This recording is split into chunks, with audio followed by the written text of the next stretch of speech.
Fallout 76 gameplay footage, the Division 2 pre-order confusion, Elder Scrolls 6 rumors, Cyberpunk 2077, and more.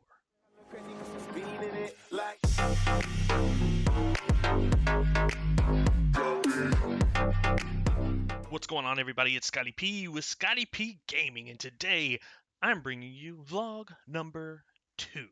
It has been a while since the last vlog, and it is time to catch up with all the fun things happening in the gaming community. If you remember when I posted the first vlog, E3 had just finished, and they gave us a whole lot to look forward to. Since then, games have been released, trailers and teasers have come out, and a ton of information for all the major games has been released.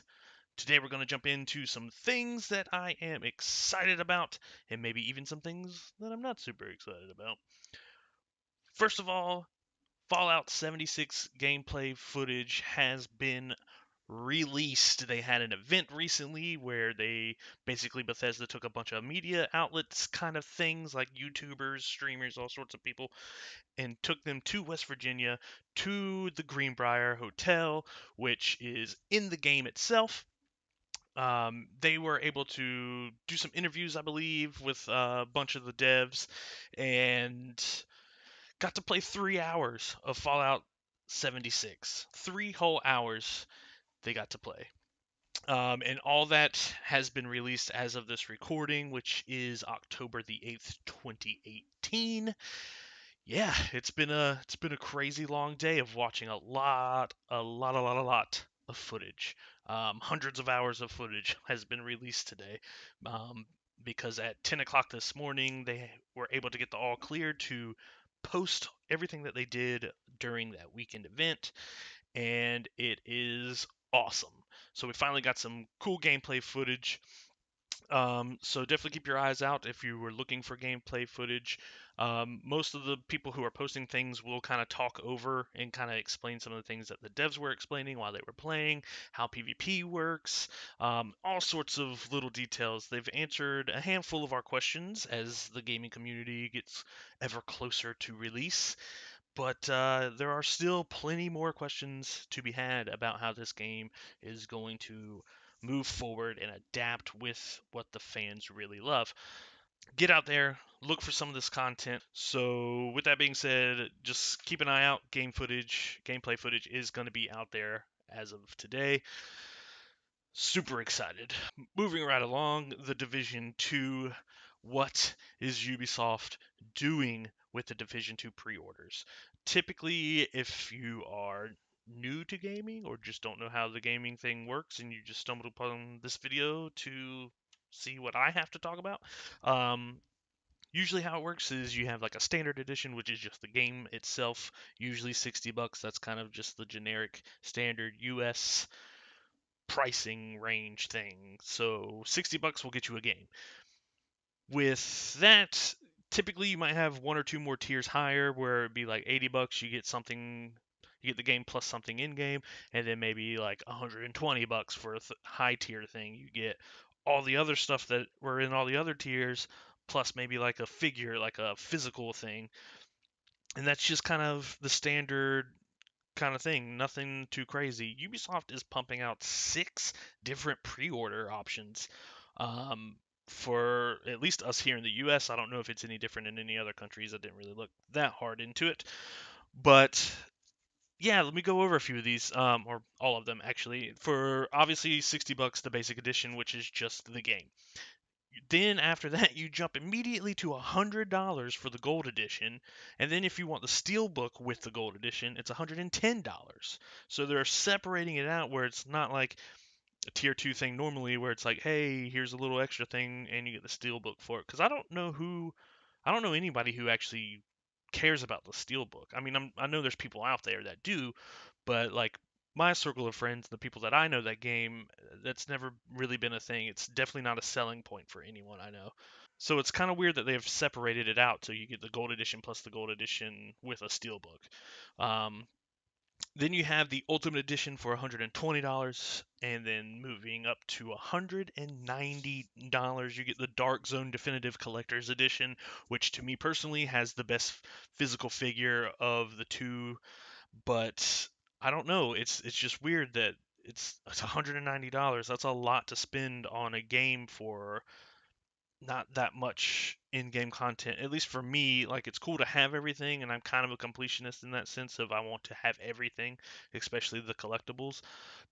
But it's yeah, I don't care if I don't get the fireman outfit. Like I'm okay with that. So $190 is starting to get a little steep for my taste, but then final edition, which is the Phoenix Shield Collector's Edition, is $250 and it also comes with a different figure. You don't get both figures for this. You only get one, and in my opinion, it's the one that looks I don't want to say it looks the worst because they both look good, but it's not the best looking one out of the two options. So I can save $60, get the better looking thing that I like, and it's crazy to me. Six pre-orders, plus they're talking about monetizing so many things in the game, and so we have like 4 months, 4 or 5 months to really let them hash out all the things that they're going to do because they could change this model, even though it's people are already starting to pre-order. But I don't know. This one's weird to me. It doesn't make a whole lot of sense in my eyes, but we'll see. I mean, it's their game. They're gonna do what they want, but I don't know. I'm still gonna get it. It still looks like an amazing game, and I hope that they're putting all of, as much effort as they can into it, especially if they're about to get a bunch of money because they have 6 tiers of pre-orders. Um, yeah, we'll see. There's going to be more information coming out as time goes on. Like I said, this game's not going to be one of the next ones out anyways, but yeah, we'll uh we'll see what goes on with that. Moving on, Elder Scrolls 6, there have been more rumors. We have seen virtually no new information from the developers, but we have noticed or it's been circulating now. The trademark for Redfall is coming out.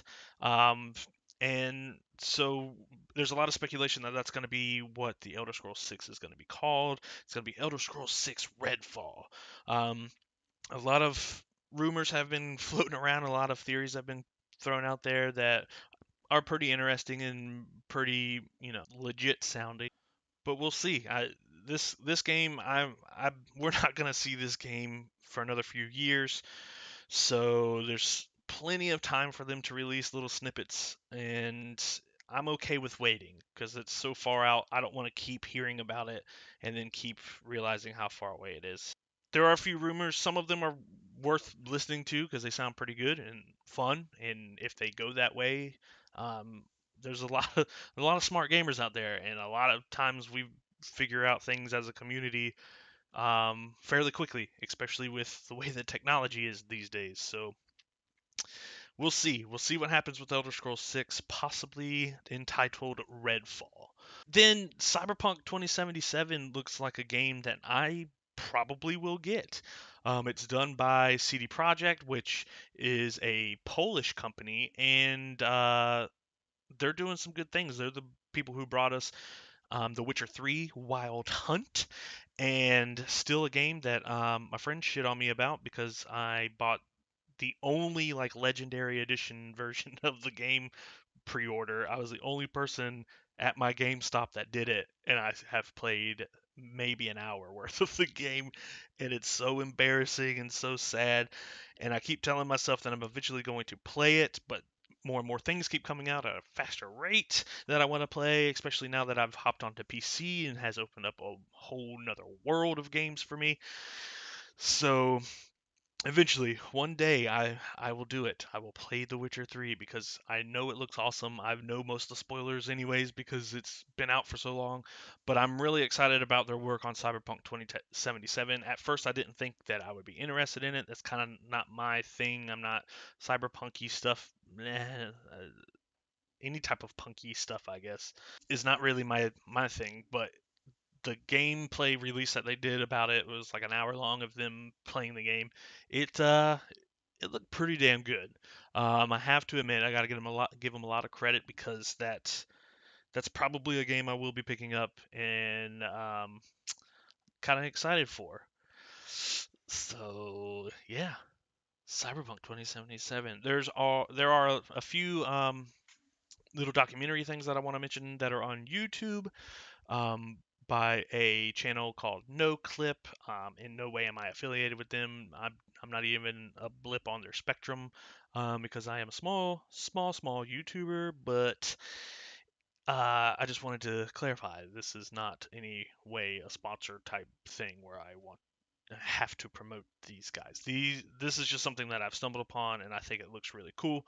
Um, and they have a lot of information. The Fallout 76 documentary that they did, where they had a little interview with Todd Howard and went to Bethesda, and it's really well done documentary, first of all, and it actually has a lot of information, some of the lore about why they picked West Virginia for the game. So it's really interesting. I would really recommend checking that out. I'll put a link in the description below so you can get to them easier. But yeah, they have a documentary with The Witcher 3 and CD Projekt, and I would just really want to share that. Just go check it out. You might learn something that you didn't know. I have a new respect for CD Projekt, and I have a little bit better grasp of some of the lore of Fallout 76. So it's definitely worth checking those things out. As for me, I haven't been playing a whole lot of games lately. Just been busy at work, busy doing other things. Plus, we had a hurricane, so that kind of put a little damper on everything. And yeah, so it's been a busy time. So videos will be coming out more frequently, especially when the beta launches for Fallout 76, because I'll be on the Xbox for that, and I'll be streaming those on Twitch, and then recording them and putting them on my YouTube, so we can check those out. Hopefully, I can have a semi-consistent group of people to play with for it, because I think we'd have a good time. Um, so hopefully that'll be coming up faster than we could think because I'm really excited about playing the beta. Um, then we have more crate unboxings. I just did a snack crate unboxing with a friend of mine, and it's going to be an awesome video. You should check it out. Spoiler alert, it is from Canada. So I have that one I have to edit after I post this one. And then I got a loot crate in, so I've just got to film that, edit that, and get that out. So hopefully I can get that done this week. Um, and yeah, more things to come. Streaming is going to be happening a lot more often. The last game I've been playing has been. It's hard for me to admit this. It's called Russian Fishing 4. You literally go around these different ponds that you have access to as you level up, and you fish. And it's weirdly addictively boring and fun and in depth. Um, so I mean, if you're one of the few, I feel like I'm safe to assume one of the few people who like fishing games, um, it's a good one. Check it out on Steam. It is a free-to-play game too, so if that makes it even more irresistible to go fish in Russia, then there you go. But I want to thank you so much for watching. Please like, comment, and subscribe to the channel for more stuff coming out. Thank you guys so much, and I'll see you in the next one. Peace.